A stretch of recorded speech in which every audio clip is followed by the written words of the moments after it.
अखिलेश जी, आपका बहुत स्वागत है न्यूज 24 के इस राष्ट्रीय सम्मेलन में। मैं आपका धन्यवाद देता हूं बुलाने के लिए। जी अखिलेश जी, सबको पता है कि पूरा देश इस कोरोना काल से गुजर रहा है और चीजें अस्त व्यस्त हैं। लॉकडाउन हुए 60 दिन से ज्यादा हो चुके हैं। आज तक मरीजों की जो संख्या है वो 1,70,000 से पार कर चुकी है। औसतन मरीज 7,000 प्लस जो हैं वो पूरे देश में फैल रहे हैं। तो जब कोरोना में लोग मरीजों की संख्या बढ़ रही है, उस वक्त में ये देखा जा रहा है कि पॉलिटिक्स भी अपने चरम सीमा पर पहुंच रही है। आप एक विपक्ष के बड़े कद्दावर नेता हैं, क्या आपको लगता है कि इस वक्त में सियासत की जरूरत है?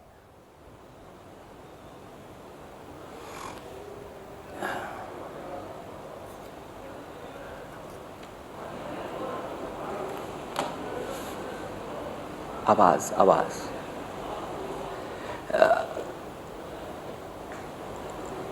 इधर जब से कोविड-19 से लोगों को तकलीफ हुई है, और केवल भारत देश में नहीं दुनिया में इस वैश्विक महामारी ने लोगों की जान ली है, जहां पर लाखों लाख लोगों ने जान गंवाई है, वहीं भारत देश में भी ये वैश्विक महामारी का प्रकोप बढ़ता चला जा रहा है।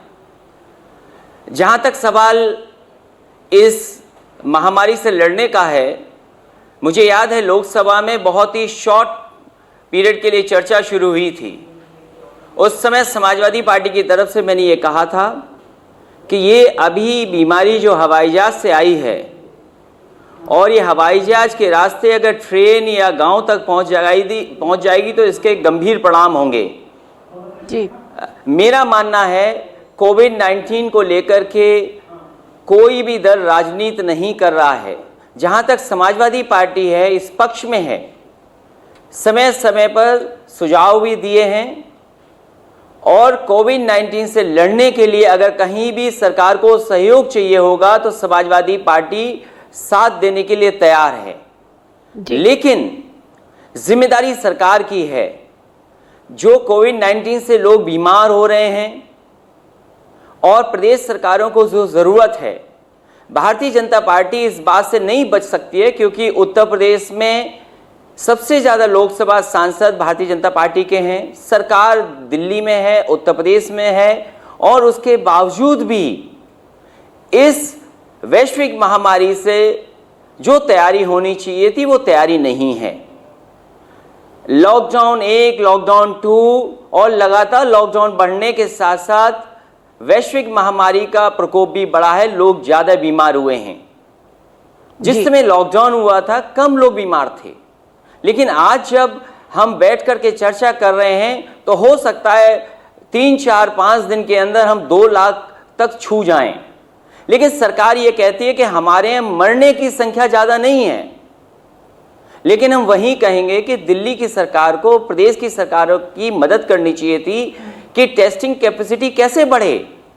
अगर टेस्टिंग कैपेसिटी बढ़ जाएगी और जो प्रोटेक्शन के लिए इक्विपमेंट की जरूरत होती है, मेडिकल केयर के जो हमारे अधिकारी हैं, जो कर्मचारी हैं, उनको वो अगर उपलब्ध हो जाती तो शायद इससे और लड़ा जा सकता था। एक तरफ तो जहां कोविड-19 से लोगों की जान जा रही है, वहीं दूसरी तरफ उनको इलाज पर्याप्त नहीं मिल पा रहा है, दूसरी बीमारियों से भी लोगों की जान जा रही है जी। और जो कुछ गुजरा है किसान के ऊपर, जो कुछ हुआ है मजदूरों के साथ, वो सबने देखा है, छिपा नहीं है। हमें तो दुख इस बात का है कि भारतीय जनता पार्टी की सरकार होने के बाद और इतना कुछ दुख देखने के बाद, तकलीफ देखने के बाद, जहां मजदूर चलते चले आए, उन्हें कोई साधन का इंतजाम नहीं किया, वो घर पहुंचने के लिए उन्होंने क्या नहीं किया, उनकी अपनी जान चली गई, परिवारों के बीच में नहीं पहुंच पाए वो लोग जी। तो ये जिम्मेदारी तो सरकार की था। जहां बीमारी से लड़ना था वहीं लोग सुरक्षित रहें, लोग सुरक्षित अपने घर पहुंच जाएं, ये भी जिम्मेदारी सरकार की थी। ये सरकार इस जिम्मेदारी से हट नहीं सकती। तो घरों पर मजदूरों को भेजने की जो व्यवस्था की गई थी या नहीं की गई थी, वो रिक्शे से गए, साइकिल से गए, पैदल चल के गए। सरकारों की अगर नींद नहीं खुली तो क्या विपक्ष की नींद खुली? क्या विपक्ष अलर्ट मोड में आया?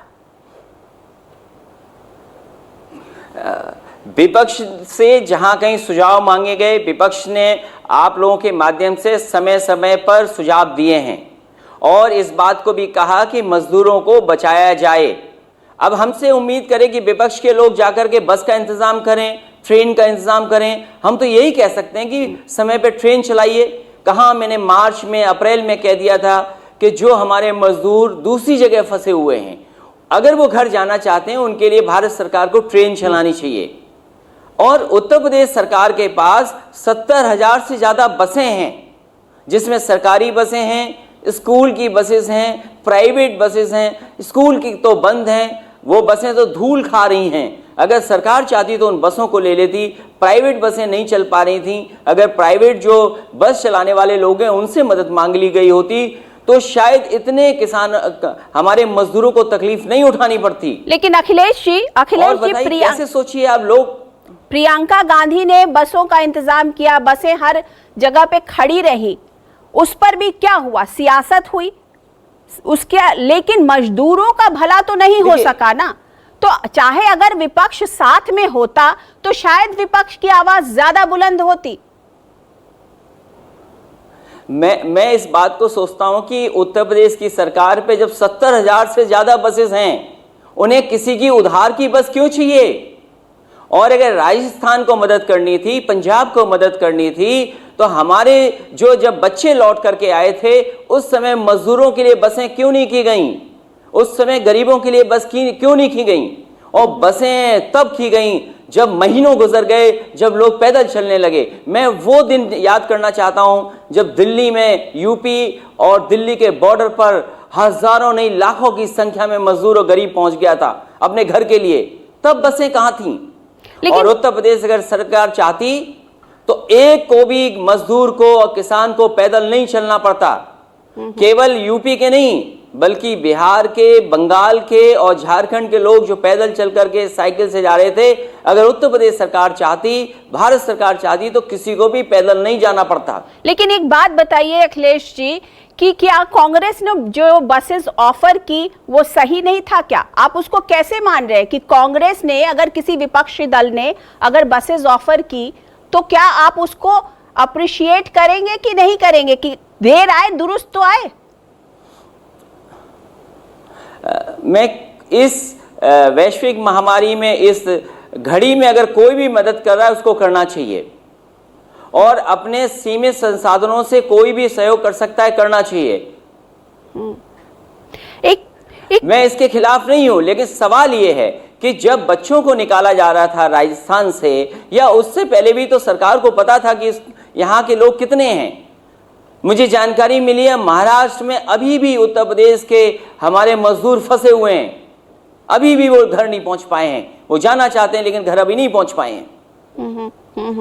लेकिन एक बात बताइए कि आखिर चाहे मोदी हो या योगी, किसी को पता नहीं था कि ये वैश्विक बीमारी इस तरीके से आएगी और इस तरीके से उसका ये हो जाएगा, इतना फैलाव हो जाएगा। तो कोई भी मेंटली या प्रैक्टिकली या कोई पूरा देश, कहीं भी विश्व भर में कोई भी देश इसके लिए तैयार तो नहीं था। तो इसके लिए क्या कहा जाए? अल्टीमेट चाहे योगी हो, उन्होंने भी काफी काम किया। आप क्या कहना चाह रहे हैं कि योगी ने किसी भी प्रदेश में 40-50 लाख मजदूर अगर एक साथ आ जाए तो उनकी व्यवस्था करना अपने आप में एक बहुत बड़ा चैलेंज है। मैं ये नहीं कहता हूं कि किसका एक दूसरे से तालमेल नहीं था, लेकिन अगर भारत सरकार का उत्तर प्रदेश सरकार को दोनों का सहयोग होता तो आसानी से जाया जा सकता था। जहां तक हमारे मुख्यमंत्री जी का सवाल है, हमारे मुख्यमंत्री जी की जानकारी बहुत है, उन पे दिव्य दृष्टि है, उनके पास टीम 11 है। आप देखिए, हमारी उत्तर प्रदेश की सरकार अगर चाहती तो 70,000 से ज्यादा बसें क्यों नहीं चली? केवल इसका जवाब हमें दे दें। और जो लोग फिटनेस का सवाल पूछते हैं, न जाने उत्तर प्रदेश में कितनी अनफिट बसें चली हैं जिनसे लोगों की जान गई है। आप खाना नहीं दे पाए, भूख से जान चली गई।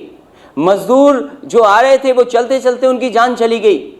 आप बताइए, गर्भवती मां और एक बेटी पैदा हुई, उसको भी पैदल चल करके गांव पहुंचना पड़ा। लेकिन क्या अखिलेश सरकार की जी, जिम्मेदारी नहीं बनती उनकी मदद करने के लिए? अखिलेश जी, चाहे वो विपक्ष हो या सत्ता पक्ष हो, जब शुरू जब ये महामारी आई थी तो आपने भी 22 मार्च को ट्वीट किया था कि अगर मजदूर गांव पहुंच जाएंगे तो वहां भी ये फैल जाएगी। तो किसी को पता नहीं था कि इस तरीके से फैलने वाली है। आप भी डार्क में थे, आपने भी ट्वीट किया था कि लॉकडाउन होना चाहिए और इसी तरीके का प्रबंधन होना चाहिए। मेरा अगर आप टाइमलाइन देखेंगे और लोकसभा में जो मैंने कहा वो आपको जानना चाहिए और देखना चाहिए। मैंने कहा था कि ये हवाई जहाज से आई हुई बीमारी अभी ट्रेन से जाएगी और गांव तक पहुंचेगी, तब क्या हालत होगी। लेकिन सरकार को सावधान किया गया था। तो हवाई चप्पल तक पहुंच गई है, के लिए तैयार नहीं है। अब तो हवाई चप्पल तक पहुंच गई है। पूरे देश में क्या हो रहा है, मैंने माना कि केंद्र सरकार या राज्य सरकार जो सत्ता में होता है उसकी जिम्मेदारी होती है, लेकिन विपक्ष अपनी जिम्मेदारी से कैसे भाग सकता है? विपक्ष को भी तो आगे आके खड़ा होना चाहिए था। क्या मजदूरों के दिलों में विपक्ष ने अपनी जगह बना पाई? मैं तो चाहूंगा कि सरकार को सदन बुला लेना चाहिए और सदन में सभी विधायक लोगों के सुझाव आ जाएंगे। उत्तर प्रदेश में क्या चाहते हैं लोग, गरीब, क्या मदद हो सकती है, सब सुझाव आ जाएंगे। लेकिन उत्तर प्रदेश की सरकार नहीं तैयार है सदन बुलाने के लिए। तो आपने क्या कोई उत्तर प्रदेश में ही सारे विपक्षी दलों को इकट्ठा किया? आजकल तो तमाम ऐसे टेक्निक्स आ गई है, ऐसी टेक्नोलॉजी आ गई है कि घंटे भर में सब एक साथ इकट्ठा हो सकते हैं, सब बात कर सकते हैं। क्या आपने कोई पहल की? आप प्रदेश के पूर्व मुख्यमंत्री रहे हैं और आप अपनी पूर्व मुख्यमंत्री होने के नाते सबसे बड़े विपक्ष के आप चेहरे हैं। मैंने समय समय पर सरकार को बताया, सरकार को जगाया, लेकिन सरकार मानने के लिए तैयार नहीं है। समाजवादी पार्टी ने कहा कि जो गरीब है उनको खाने का इंतजाम हो, गरीब हो उनको पहुंचाने का इंतजाम हो, आपके अस्पताल का इंतजाम अच्छा हो, आप उनके देखभाल के लिए क्वारंटीन सेंटर्स जो बना रहे हैं उनको अच्छा होना चाहिए। ऐसा नहीं कि आप क्वारंटीन सेंटर बना रहे हो वहां पर कोई इंतजाम नहीं हो। और हमारे उत्तर प्रदेश की सरकार तो अजीब व गरीब है कि अगर सच बता दोगे आप तो आप पे एफआईआर दर्ज हो जाएगी। आज ही के दिन सीतापुर में एक पत्रकार ने क्वारंटीन के बारे में बताया कि वहां पर गड़बड़ियां हैं, उस पर एफआईआर दर्ज हो गई। ये उत्तर प्रदेश की सरकार वही है। एक पत्रकार ने जगाने की कोशिश की कि जो दूध है उसमें पानी मिलाया जा रहा है, उस पर एफआईआर दर्ज हो गई, जेल भेज दिया गया। यहां सच सुनने के लिए कौन तैयार है? तो क्या विपक्ष भी एफआईआर से डर गया? लगा दो, केस लगा दो, जेल भेज दो। मैंने ये माना कि एफआईआर नहीं है, अगर कोई पत्रकार कर रहा है तो उसके ऊपर हो रही है, लेकिन विपक्ष के नेता, पूर्व मुख्यमंत्री, वो भी डरे हुए हैं क्या एफआईआर से? ऐसे तो नहीं हो सकता। नहीं, हमारी समाजवादी पार्टी डरने वाली नहीं है। समाजवादी पार्टी लोकतंत्र के मूल्यों पर भरोसा करती है। समाजवादी पार्टी के लोग खाना खिलाने जा रहे हैं तो उनमें मुकदमे हो रहे हैं। जो बीमार है, ये दुनिया में कहां हो रहा है? किस देश से सीख करके आई है उत्तर प्रदेश के मुख्यमंत्री जी कि अगर किसी बीमार है उस पर एफआईआर दर्ज हो जाएगी? कहां से सीख करके आई है सरकार? ये बीमारी है, इसको क्रिमिनलाइजेशन कर दिया आपने, इतने झूठे मुकदमे लगा दिए आपने।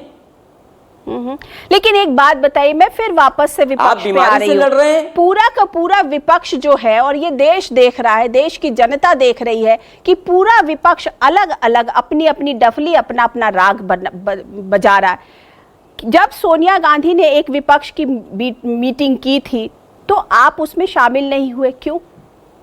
वो तो मीटिंग कोरोना महामारी के ऊपर थी, कोई विपक्ष के सम्मिलित होने और एक दूसरे से मिलने की नहीं थी। समाजवादी पार्टी कांग्रेस और भारतीय जनता पार्टी से थोड़ा दूरी बनाए हुए हैं, क्योंकि भारतीय जनता पार्टी कांग्रेस के ही रास्ते पे चल रही है। उनका कोई नया रास्ता नहीं है। लेकिन आपको क्यों लगता है कि आज विपक्ष एक साथ नहीं हो तो आप कैसे दबाव बनाएंगे? आखिर अल्टीमेटली आप एक सूबे की पार्टी हैं और तमाम ऐसी पार्टियां हैं जो सूबे की पार्टियां हैं। अगर भारतीय जनता पार्टी जो इतनी बड़ी पार्टी, विश्व की नंबर 1 की पार्टी हो गई है, उससे अगर विपक्ष को मुकाबला करना है, तो अगर कोरोना जैसी महामारी में अगर आप साथ नहीं आएंगे तो इसे फिर देश क्या बोलेगा? सियासत ही तो बोलेगा। अभी कोई सियासत का सवाल नहीं है। अभी सवाल है कि विपक्ष के लोग जो सवाल उठा रहे हैं उसका जवाब सरकार दे।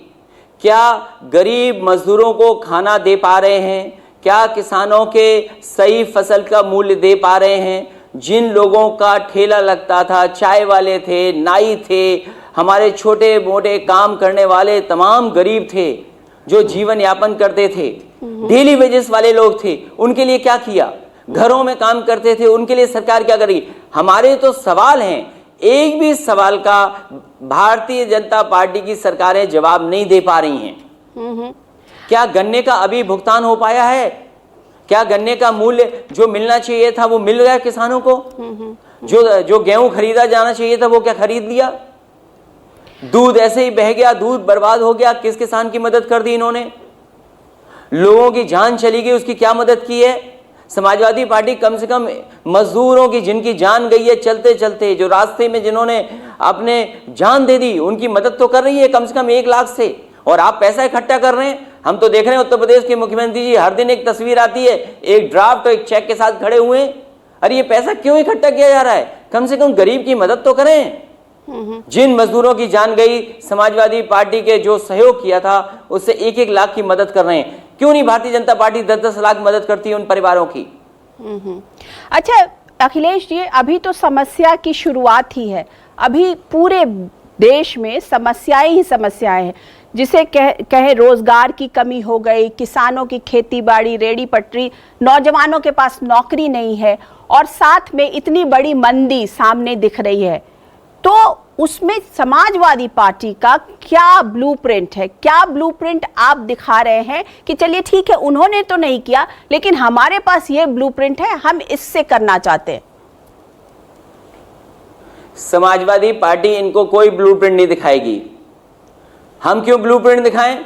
हमारे काम तो आगे बढ़ाना चाहिए था इनको। इन्होंने नया काम क्या किया? अभी मुख्यमंत्री जी गए थे अस्पताल देखने। किसने बनाया था वो अस्पताल?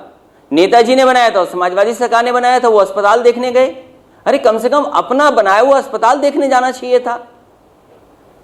आज आपने जो कोविड-19 के लिए जिन अस्पतालों को, जिन बेडों को तैयार किया है, आपने कौन सा अस्पताल बनाया बताइए आप खुद ही कंफ्यूज हैं। कभी कहते हैं कि ये हाइड्रोक्लोरोक्विन कोई दवा है, वो उससे कोविड-19 ठीक हो जाएगा। आईसीएमआर कह रहा है कि वो दवाई नहीं लेनी चाहिए। आपके एक्सपर्ट लोग समय समय पर बदलते रहे। पहले एक्सपर्ट लोगों ने कहा कि हम लॉकडाउन होगा, पूरी पाबंदी लग जाएगी। अब वो कह रहे हैं, वही एक्सपर्ट, मैंने उनसे सुना, वो कह रहे हैं अब तो आपको कोरोना के साथ जीना पड़ेगा, कोविड-19 के साथ जीना पड़ेगा। तो क्या जानकारी थी आपके पास? आईसीएमआर ने को आखिरकार अलर्ट करना चाहिए था कि लॉकडाउन कैसे लगना है। आप आए और आपने लॉकडाउन कर दिया, लेकिन आप घर नहीं पहुंच पाया। लेकिन आपका ये कहना अपनाया गया था, ये कितना उचित होगा कि मैं अपना ब्लूप्रिंट क्यों शेयर करूं? मैं अपना, क्योंकि आप एक मुख्यमंत्री रहे हुए हैं, आपके पास एक्सपीरियंस है। हमारे ही ब्लूप्रिंट पे तो काम कर रहे हैं जी। देखिए बड़े अस्पताल जो बने हुए हैं, जो आज कोरोना और कोविड-19 के लिए जिनमें बेड तैयार किए गए हैं, वो समाजवादी सरकार के कई अस्पताल हैं। तो आज अस्पताल बनाना चाहिए था। आज कैपेबिलिटी बिल्डअप के लिए मान लीजिए हमें टेस्ट कैपेबिलिटी चाहिए, तो उसमें तो भारत सरकार मदद करे, स्टेट गवर्नमेंट की। आखिर कितने टेस्ट हो रहे हैं? आपको पीपीई की खरीद होनी है तो उसमें केंद्र सरकार आपकी मदद करे। अब आप ये तो है नहीं कि एक ही दिन में वेंटिलेटर लाएंगे और वेंटिलेटर चलाने वाले लोग भी आपको उपलब्ध हो जाएंगे। तो वो तो आपको कैपेसिटी बिल्डअप करनी पड़ेगी। लेकिन कैपेसिटी तो बिल्डअप किया है। आप प्रधानमंत्री जी को बुलाकर के शिलान्यास कराए थे। वो जमीन एक्वायर किसने की थी? समाजवादी सरकार ने की थी। पूर्वांचल एक्सप्रेसवे को किसने बनाने का काम किया था? समाजवादी पार्टी ने लैंड एक्विजिशन शुरू किया था। अरे आपने इन्वेस्टमेंट मीट की, फिर इन्वेस्टमेंट मीट की, फिर डिफेंस आपने एक्सपो किया, और आज आप कह रहे हैं कि हम काम देंगे 10 लाख लोगों को, और कह रहे हैं कि हम हर घर के लोगों को रोजगार देंगे। तो आपकी इन्वेस्टमेंट मीट्स का क्या हुआ जो आपने पिछली बार की थी? नहीं, मेरा सवाल यही है कि आज ही उत्तर प्रदेश में शायद एक MOU साइन किया गया है जिसमें यह कहा गया है कि जो गरीब मजदूर हैं उनको काम देने के लिए MOU साइन किया गया है कि वो मजदूर उत्तर प्रदेश में ही रह जाएंगे, उनको नौकरी वहीं मिलेगी। तो ये तो अच्छा काम है। नहीं, हमारे मुख्यमंत्री जी बहुत अच्छे हैं, वो MOU साइन करते हैं। पिछली बार उन्होंने MOU साइन किए थे 4 लाख करोड़ के। अभी जब डिफेंस एक्सपो हुआ था, डिफेंस एक बहुत बड़ा प्रोग्राम हुआ था, उसमें भी बहुत MOU साइन हुए थे। हम ये जानना चाहते हैं कि पहले जो MOU साइन हुए वो जमीन पर कितने पहुंचे हैं। हमारे मुख्यमंत्री जी अच्छे हैं, वो MOU ही साइन करते हैं, वो जमीन पर कुछ नहीं आना है। नहीं, लेकिन इसीलिए तो मैंने पूछा कि उससे कहिए झूठे मुकदमे लगा दो, तो वो झूठे मुकदमे लगा देंगे।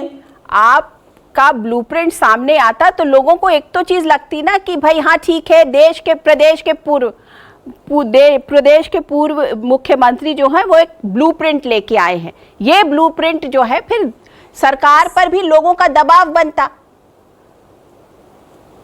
मैं ये जानना चाहता हूं कि जो कम्युनिटी किचन्स बने थे उत्तर प्रदेश में समाजवादी सरकार में, वो आपने काम क्यों रोक दिया? उन कम्युनिटी किचन्स को क्यों नहीं बढ़ाया आपने? समाजवादी सरकार में जो एम्बुलेंसेस खरीदी गई थी, नंबर ऑफ एम्बुलेंसेस बढ़ रही थी, आपने नंबर ऑफ एम्बुलेंसेस क्यों नहीं बढ़ाया?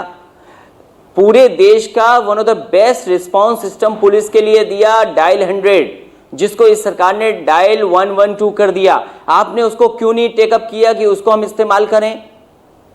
आपके कैंसर इंस्टीट्यूट इतना बड़ा बना खड़ा हुआ है, आपने उसको क्यों नहीं इस्तेमाल किया? आपने लोहिया इंस्टीट्यूट का काम रोक दिया, आपने आजमगढ़ मेडिकल कॉलेज का काम रोक दिया, आपने जौनपुर मेडिकल कॉलेज का काम रोक दिया, आपने चंदौली का मेडिकल कॉलेज मिर्जापुर में पहुंचा दिया, आपने सैफई के मेडिकल कॉलेज में जहां आज कोविड-19 का इलाज हो रहा है उसका आपने बजट काट दिया। आपने सहारनपुर का मेडिकल कॉलेज की कोई कैपेसिटी नहीं। आपका आगरा मॉडल था जहां सबसे ज्यादा काम आना चाहिए था SN मेडिकल कॉलेज, आपने मेडिकल कॉलेज को क्या व्यवस्था दी? आपके कानपुर मेडिकल कॉलेज में जो काम शुरू हुआ था वो रोक दिया आपने। आपके लखनऊ KGM में जो अस्पताल बन रहा था, जो काम शुरू हो गया था, सब रोक दिया आपने। हम क्यों ब्लूप्रिंट दें? जो समाजवादी सरकार में इन मेडिकल कॉलेजेस में काम चल रहा था, या हॉस्पिटल्स बन रहे थे, या एम्बुलेंस की व्यवस्था बेहतर हो रही थी, या जो पुलिस के लिए रिस्पांस सिस्टम, आज यही तो काम आ रहा है इस कोरोना के समय पर। लेकिन कोविड-19 में यही तो लड़ रहे हैं, और कौन लड़ रहा है? एक बात बताइए, तो यही हमारा ब्लूप्रिंट था। हम तो कहते हैं इसको और आगे बढ़ा देते हैं ये सरकार। अगर अखिलेश यादव आज की डेट में मुख्यमंत्री होते तो 3 सबसे इंपॉर्टेंट काम कोविड-19 के आने के बाद क्या करते? अगर आप ये कहेंगे कि मैं मुख्यमंत्री तो मैं तो काम ही नहीं करूंगा, मेहनत नहीं करूंगा, आप ये कहेंगे आप मुख्यमंत्री नहीं हैं, आप उत्तर प्रदेश में अच्छी सरकार दीजिए जो कम से कम जनता की सेवा करे। जहां तक सवाल कोविड-19 का मेरा सवाल यही था कि अगर समाजवादी पार्टी का सुझाव ये है जी, अगर आप होते, समाजवादी पार्टी का सुझाव यही है, समाजवादी पार्टी का सुझाव है कि जो गरीब हैं, जो किसान हैं, जो हमारे मजदूर लौटे हैं, उनको सरकारी सुविधाओं में शामिल किया जाए, उनके खाने का, रोजगार का इंतजाम हो। जिस समय रोजगार और उनके खाने का इंतजाम हो जाएगा, यही गरीब कोरोना जैसी गंभीर बीमारी से लड़ने में कामयाब हो जाएंगे। अच्छा, एक बात बताइए, जब ये आप रोजगार दीजिए। लेकिन एक बात बताइए अखिलेश जी, जब ये कोविड-19 की महामारी शुरू हुई तो सबसे पहले तबलीगी जमात के साथ इसको जोड़ दिया गया, उसके बाद में मजदूरों के साथ जोड़ दिया गया। इस तरीके से किसी भी बीमारी को जोड़ना सही था क्या? और उसके लिए विपक्ष किस तरीके से लड़ा? भारतीय जनता पार्टी बहुत ही समझदार पार्टी है। वो जानती है कि किसी बीमारी से कैसे डाइवर्ट किया जाए, किसी मुद्दे से कैसे ध्यान हटाया जाए, और इसीलिए जानबूझ करके दिल्ली वाली घटना भारतीय जनता पार्टी ने और अपने मीडिया मित्रों के सहयोग से उस मुद्दे से भटकाया और लोगों के अंदर न जाने कैसी नफरत फैलाने में भारतीय जनता पार्टी ने काम किया। लेकिन आज जरूरत है इस कोविड-19 से लड़ने की, आपको अपनी टेस्टिंग कैपेसिटी बढ़ाने की, आपको अपने जो मेडिकल कर्मचारी हैं उनको PPE के इक्विपमेंट अच्छे देने की, आप कुछ नहीं दे पा रहे हैं। आपने सबके भत्ते काट दिए, आखिरकार ये पैसा जा कहां रहा है? अभी बजट पास हुआ है, बजट खर्च नहीं हुआ है, आखिरकार खर्च क्यों नहीं कर रही सरकार? आप गरीब किसान की और डेली वेजेस के लोग हैं, उनकी मदद करिए। आपके पास पर्याप्त पैसा है, आप पे पैसे की कमी नहीं है। लेकिन एक बात बताइए, क्या योगी या मोदी जी आज अखिलेश यादव को फोन करें और बोलें कि आप अखिलेश यादव, आपके पास एक्सपीरियंस है, आप हमें सुझाव दीजिए, तो आप उनको सुझाव देने के लिए राजी होंगे? जिस समय मेरी बात हुई उस समय मैंने सुझाव दिए और यही सुझाव दिया कि गरीबों को खाने का इंतजाम हो जाए। और अब मैं ये सुझाव देता हूं कि रोजगार उपलब्ध कराने के लिए अगर किसी भी तरह का सहयोग चाहेंगी सरकारें तो सहयोग करेगी समाजवादी पार्टी। ये मतलब कोरोना में के उसमें आप क्लियर हैं कि अब सियासत नहीं होगी और समाजवादी पार्टी सरकार को सहयोग देने के लिए तैयार है। लेकिन सरकार को भी ईमानदारी से और ट्रांसपेरेंट होकर के काम करना पड़ेगा। अच्छा, अब इससे अलग बात करते हैं। आज ही समाजवादी पार्टी ने शायद कल कोर्ट में एक मिनट, कल समाजवादी पार्टी ने विधान परिषद में, विधानसभा में ये नोटिस दिया कि आपके चाचा शिवपाल यादव जी को जो उनको निष्कासन का नोटिस था उसे वापस ले लिया।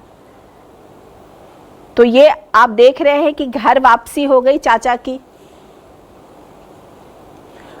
ये बात ठीक है क्योंकि जसवंत नगर की जनता और खासकर नेताजी ये नहीं चाहते थे कि चुनाव दोबारा हो वहां पर, और मुझे लगता है कि उस नोटिस में कुछ कमियां थीं। उस नोटिस की कमियों को दूर कर करके दोबारा भेजा जाएगा। जी, तो क्या माना जाए, शिवपाल यादव जी की घर वापसी हुई या फिर से नोटिस भेजा जाएगा? अभी उस क्या जानकारी देनी है नोटिस में, पूरी जानकारी कर लें, उसके बाद निर्णय ले पाएंगे। पर आपको नहीं लगता कि आपका परिवार और आपकी पार्टी सब एकजुट होए अब इस वक्त में, क्योंकि जब लार्जर ऑपोजिशन दिखता है तो सबको एक साथ आ जाना चाहिए, तो समाजवादी पार्टी के भी जितने खेमे हो वो सब साथ आ जाए तो बेहतर होगा। अभी समाजवादी पार्टी में कोई खेमा नहीं है, लेकिन अगर कोई आना चाहेगा तो समाजवादी पार्टी सभी को एडजस्ट कर करके चलना चाहेगी, चाहे छोटे दल हों। बहुत सारे उत्तर प्रदेश में छोटे दल हैं, अगर उन्हें एडजस्ट करना पड़ेगा तो समाजवादी पार्टी विचार करेगी। और लेकिन अभी गठबंधन की कोई बात नहीं हो रही है। जी नहीं, अगले साल यूपी में चुनाव भी है 1-1.5 साल के बाद, तो क्या अभी से ही माहौल बनेगा तभी तो आगे बात चलेगी? उत्तर प्रदेश की जनता, मुझे लग रहा है कि उन्होंने मन बना लिया कि भारतीय जनता पार्टी ने निराश किया जनता को। भारतीय जनता पार्टी की सरकारों ने उम्मीदों पर पानी फेर दिया जनता की, और जो घोषणा पत्र भारतीय जनता पार्टी ने जनता के बीच में रखे थे वो अभी तक कुछ भी उसमें से अमल नहीं किया गया है। तो क्या समाजवादी पार्टी यूपी सरकार के खिलाफ कोई आंदोलन, कोई धरना, कोई प्रदर्शन करने के लिए की तैयारी कर रही है, या आप भी लॉकडाउन का ही इंतजार करेंगे? समाजवादी पार्टी जो आजकल उपलब्ध है डिजिटल प्लेटफॉर्म, सोशल मीडिया, उसके माध्यम से लगातार संपर्क में भी है, लगातार सूचनाएं भी मिल रही हैं। और मुझे खुशी है इस बात की कि उत्तर प्रदेश में समाजवादी कार्यकर्ताओं ने लगातार गरीबों की सेवा की है, उन्हें खाना खिलाया है। और कई दिनों से, जब से लॉकडाउन हुआ है तब से हमारे कार्यकर्ता अपने संसाधनों से गरीबों की मदद कर रहे हैं, जो कुछ उनके पास उपलब्ध है उससे मदद कर रहे हैं। अखिलेश जी, एक जो विपक्ष के ऊपर आरोप लगता रहता है कि आप जैसे मुलायम सिंह जी थे तो वो लोग सब जमीनी नेता, हर घर में जाना, हर घर से रिश्ता। लोग कहते हैं कि समाजवादी पार्टी भी जो है ना वो सोशल मीडिया और ट्विटर की पार्टी हो गई है। इस आरोप को आप कैसे देखते हैं? ये वो लोग हैं जो घबरा रहे हैं कि समाजवादी लोग क्यों ट्विटर पे आ गए। आज ट्विटर, सोशल मीडिया गांव-गांव है। आज गांव के नौजवानों के हाथ में भी वही मोबाइल है। और समाजवादी पार्टी तो कम से कम वो पार्टी रही है जिसने डिजिटल प्लेटफॉर्म को बढ़ावा दिया। मुझे खुशी है इस बात की कि उत्तर प्रदेश का कोई गांव ऐसा नहीं होगा जिसमें समाजवादी पार्टी का लैपटॉप ना पहुंचा हो और जरूरत पड़ने पर पुलिस की 100 नंबर और एम्बुलेंस ना पहुंची हो। चलिए, अखिलेश यादव हमसे बात करने टेक्नोलॉजी के साथ चल रहे हैं और गरीब को जोड़ के रख रहे हैं। जी जी, अखिलेश यादव जी हमसे बात करने के लिए राष्ट्रीय सम्मेलन में, न्यूज़ 24 के इस राष्ट्रीय सम्मेलन में आपका बहुत बहुत धन्यवाद। Thank you so much. धन्यवाद आपका, धन्यवाद।